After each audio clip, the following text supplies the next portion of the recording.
Dan saya sering sampaikan bahwasanya malaikat ini yang begitu hebatnya luar biasa, mereka lebih gaib daripada jin.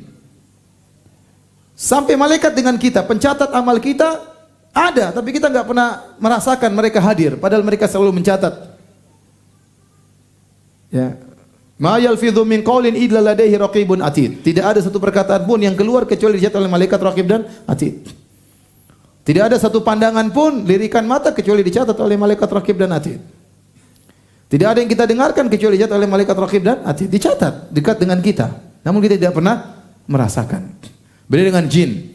Jin terkadang dia gaib tapi terkadang kita rasakan. Ya. Kalau kita ruqyah orang terkadang jinnya masuk ngobrol ya. Ya, ini orang Jawa tahu-tahu jinnya ngomong Arab, wah ini jin Arab. Misalnya ya. Terkadang kita merinding. Terkadang jinnya menjelma, ya. Jadi mak lampir, jadi gondruwo ya. Masih mending kalau jadi si manis jembatan Ancol ya. Jadi kadang mereka menjelma ya. Kita bisa merasakan kehadiran jin, tapi kalau malaikat benar-benar gaib, benar-benar apa? Gaib. Jadi mereka padahal makhluk yang sangat agung. Dan mereka lebih hebat daripada jin. Jin saja untuk mencuri berita harus nyusun-nyusun. Apa? Jadi jin di atas lempar ke yang bawah. Gondrowo, sudah belum? Ayo mak lampir. Jadi mereka saling melempar apa? Berita. Allah mentakdirkan terkadang berita yang mereka curi tersebut mereka enggak dengar dengan jelas. Mereka dengar malaikat berbicara. Tidak jelas, mereka tidak dengar secara seutuhnya. Mereka dengar sebagian-sebagian aja. Mereka mendengar satu kalimat, mereka langsung lemparkan ke bawah. Sebelum mereka terkena lemparan bintang. Baru dapat satu kalimat lempar ke bawah. Terkadang mereka berhasil lemparkan ke bawah sebelum terkena lemparan bintang. Sampai hatta liyulqiyaha ala lisani sahir awil kahin. Sampai akhirnya berita tersebut sampai ke si tukang sihir atau dukun. Dan ini dalil bahwasanya dukun punya hubungan dengan jin. Penyihir punya hubungan dengan jin. Kalau dukun asli pasti punya hubungan dengan jin. Kalau penyihir yang hebat pasti punya hubungan dengan jin. Kalau dukun tidak punya hubungan dengan jin itu dukun palsu. Kalau ada punya penyihir ternyata tidak punya hubungan dengan jin berarti penyihir apa? Palsu. Diragukan. Kalau ada dukun ngeramal benar, itu dukun asli itu, ada setannya benar. Kalau ngeramal salah terus dukun bahlul. Jadi kalau ada dukun meramal ternyata benar, justru kita harus yakin, wah ini benar-benar dukun, ini canggih dukunnya ini. Berarti dia punya hubungan dengan apa? Setan. Jadi kalau ngeramal salah terus, berarti tidak pernah benar, berarti dia setannya nggak beres atau dia nggak beres. Ngaku-ngaku jadi dukun. Seperti kejadian baru-baru apa yang mencetak uang ya?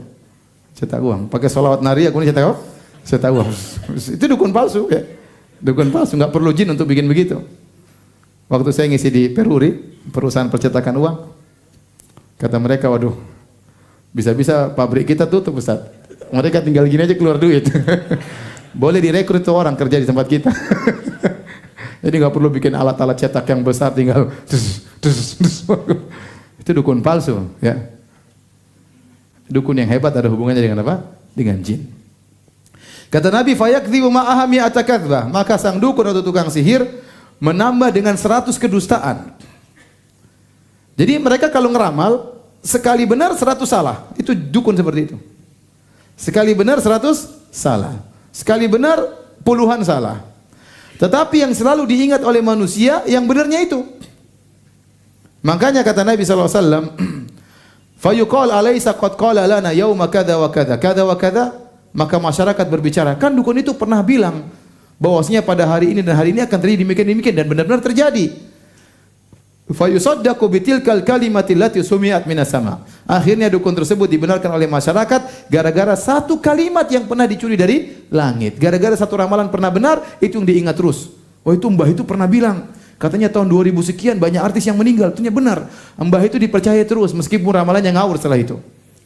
Kalau dukun selalu benar, mereka pasti kaya raya, tinggal ikut judi bola, judi ini menang terus. Tapi mereka tidak kaya-kaya ya. Tidak kaya-kaya. Saya bilang kalau dukun benar-benar jagoan ya, harusnya Indonesia selalu menang dalam bola ya. Tinggal tendang bola, dukunnya tiup masuk kan bisa. Tapi dukun nggak pernah bersatu padu untuk membelokkan bola karena dalam kode etik setan tidak boleh itu. Ada dulu ada orang dari Sudan, dia kerja di Arab Saudi. Dia ngejek Syekh Arab Saudi, katanya apa? Syekh Arab Saudi nggak bisa apa-apa. Kita Syekh di Sudan bisa rubah kertas jadi uang. Dia ngejek sama Syekh. Syekh itu bilang, terus ngapain nanti kerja sini? Sana bikin uang di Sudan. Enggak, maksudnya kalau bikin uang, terus ngapain kerja jauh-jauh? Kalau memang Syekh kalian jago-jago bisa merubah kertas menjadi apa? Duit. Tinggal rubah jadi real, jadi dolar, jadi dibodoh-bodohin sama dukun. Ya. Subhanallah. Betapa lemahnya hati manusia. Gara-gara dukun pernah benar sekali, itu yang diingat. Yang salah-salahnya gak pernah diingat. Dukun pernah nemukan barang hilang cuma sekali. 100 barang hilang gak ketemu. Orang tetap ingat, dukun itu hebat. Ada barang pernah ketemu. 1 kali pernah ketemu. Dan subhanallah manusia begitu loh. Coba dukun tulis, kalau mau cari istri cantik, datang ke dukun ini. Mau kaya, datang. Kalau mau ini, mau sehat, mau ini ke dukun ini. Ente datang ke dukun, melihat mukanya itu kasihan. Miskin, hitam, istrinya jelek, kemudian rumahnya reot. Kemudian orang percaya mau jadi kaya lewat dia. Aduh, gitu. Tapi orang begitu, hati lemah. Maka Nabi berkata, fa yusaddaqu bitilkal kalimat allati sumi'at minas sama'. Dia dibenarkan gara-gara satu kalimat yang kebetulan pernah benar. Itu yang diingat oleh manusia. Dan demikianlah sebagian orang lemah iman sehingga sering ahlul batil mereka menghiasi kebatilan mereka dengan sedikit kebenaran. Ada firqah-firqah sesat, oh itu baik juga, ada kebaikannya. Ya kebaikannya berapa dibandingkan dengan kesesatannya? Ya. Sehingga yang dilihat adalah kebaikannya, kesesatannya dilupakan. Padahal kesesatannya luar biasa, begitu banyak kesesatannya. Itu lemahnya hati manusia. Baik, dari sini kita tahu kalau ada orang ngaku-ngaku tahu masa depan, orang itu tidak mungkin kecuali cuma 2 kemungkinan. Yang pertama dia nabi, yang kedua dia dukun. Karena kata Allah Subhanahu wa taala dalam surat Al-Jin, alimul ghaib fala yuzhiru ala ghaibihi ahada illa man irtadha min rasulin. Sungguhnya Allah itu yang tahu ilmu gaib, dan Allah tidak menampakkan ilmu gaibnya tentang masa depan kepada siapapun. Allah tidak tampakkan kecuali kepada para rasul yang Allah ridhai. Para rasul tersebut kata Ibnu Katsir malaikat atau para nabi. Malaikat atau para nabi. Allah kabarkan kepada mereka sebagian masa depan. Sebagai bukti mereka adalah nabi, mukjizat. Selain itu tidak ada. Allah tidak kasih tahu wali, Allah tidak kasih tahu ustaz, tidak ada. Allah tidak kasih tahu kiai, enggak ada. Allah cuma mengatakan hanya para rasul yang Allah kasih tahu tentang masa depan. Nah, kalau kemudian ada orang mau kiai, mau wali, mau siapa, kemudian dia bilang, saya tahu bulan depan akan terjadi demikian. Akan terjadi apa, Pak Kiai? Saya enggak mau mendahului Allah. Insya Allah, tapi ya saya tahu. Ya, ini kita bilang, Pak Kiai, ente cuma 1 dari 2 kemungkinan. Pertama ente nabi, kedua ente dukun. Kemungkinan pertama enggak mungkin karena nabi terakhir Nabi Muhammad SAW. Tinggal kedua ente apa? Dukun. Udah. Kalau ente ramalnya benar, ente dukun asli. Kalau ente ramalnya salah, ente dukun, sok jadi dukun ya.